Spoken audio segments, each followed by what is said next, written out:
The young couple, Mark and Emily, were thrilled to have found their dream house. It was a charming Victorian-style home with a large backyard and plenty of space for their growing family.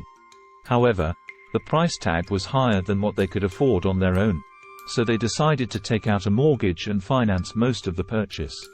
Their real estate agent suggested they consider using leverage to maximize their return on investment. The idea was simple: borrow money to invest in the property, and then use the rental income to pay off the debt. This way, they could own a valuable asset without having to pay for it entirely out of their own pocket. Mark and Emily were hesitant at first, but their agent assured them that it was a common practice in real estate investing. They took his advice and borrowed an additional sum of money to finance the down payment and cover the closing costs. For the first few months, everything seemed to be going according to plan. They found tenants quickly, and the rental income covered the mortgage payments with some extra cash left over.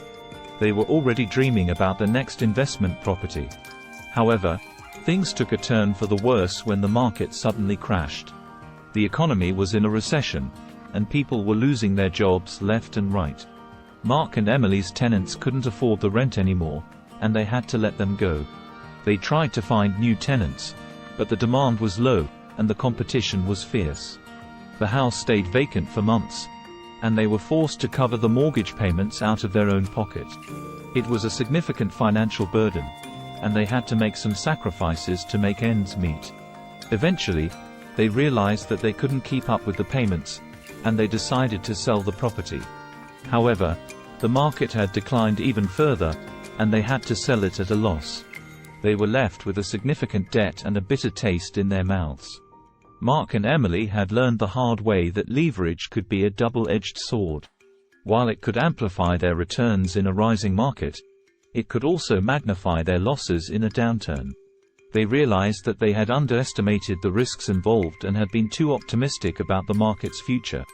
They learned a valuable lesson about real estate investing and vowed to be more cautious in the future.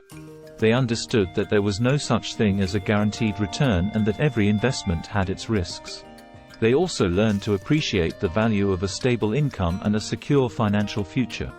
The lesson that investors who take leverage lightly can learn from this story is that investments using leverage can expect big returns, but there are also great risks.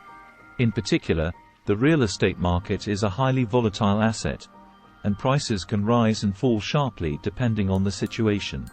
Therefore, investments using leverage should be considered carefully when investing in assets that are highly sensitive to changes in the situation. As you learn this lesson, you need to be cautious and careful about your investment.